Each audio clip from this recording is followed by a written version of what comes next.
السلام عليكم ورحمة الله وبركاته. الحمد لله. الحمد لله الذي نحمده ونستعينه ونستغفره ونؤمن به ونتوكل عليه. أما بعد.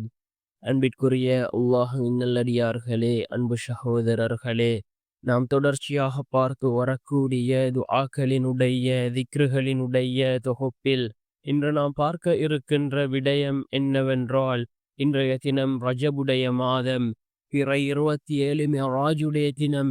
நாம் இந்த துஆவை அதிகமாக ஓதுவோம். சூரத்துல் பக்ராவினுடைய கடைசி வசனம், இதிலே இருக்கக்கூடிய துஆ மிக முக்கியமான துஆக்களாக இருந்து கொண்டிருக்கின்றது. இதனை ஓதுவதன் மூலமாக அல்லாஹ் ஜல்ல சுப்ஹானஹு வ தஆலா நம்முடைய சுமைகளை அல்லாஹ் நீக்குகின்றான்.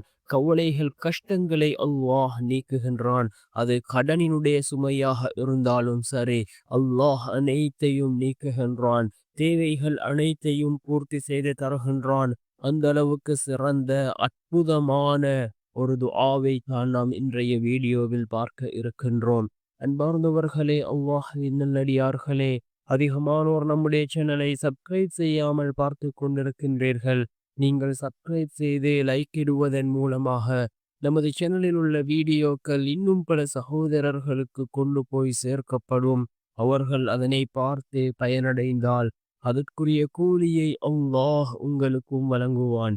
அன்பார்ந்தவர்களே, அல்லாஹ்வின் நல்லடியார்களே, நாம் கண்ணியமான ஒரு மாதத்திலே இருந்து கொண்டிருக்கின்றோம். அதுதான் ரஜபுடைய மாதம்.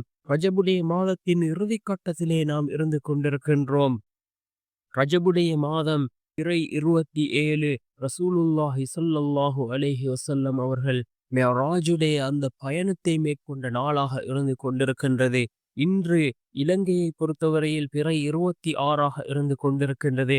சில நாடுகளில் இன்று, அதாவது மிஅராஜுடைய தினமாக இருக்கின்றது, பிறை 27ஆக இருக்கின்றது.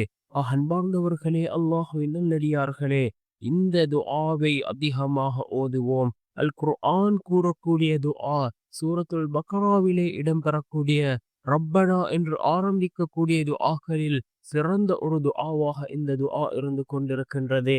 ரப்பனா ولا تحملنا ما لا طاقة لنا به واعف عنا واغفر لنا وارحمنا أنت مولانا فانصرنا على القوم الكافرين.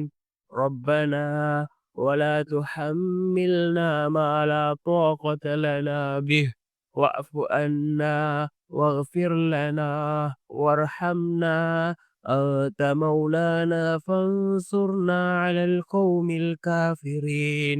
எங்கள் இறைவா, எங்கள் சக்திக்கப்பாற்பட்ட, எங்களால் தாங்க முடியாத சுமையை எங்கள் மீது சுமத்தாதிருப்பாயாக. எங்கள் பாவங்களை நீக்கி அருள்வாயாக. எங்களை மன்னித்தருள் செய்வாயாக. எம் மீது கருணை புரிவாயாக. நீயே எங்கள் பாதுகாவலன். காபிரான கூட்டத்தாரின் எதிராக எங்களை நீ வெற்றியடை செய்திடு என்று வரக்கூடிய அல் குர்ஆனினுடைய மிகச்சிறந்த ஒரு வசனம். இதனை ஓதி நாம் அல்லாஹ்விடம் பிரார்த்தனை செய்வோம்.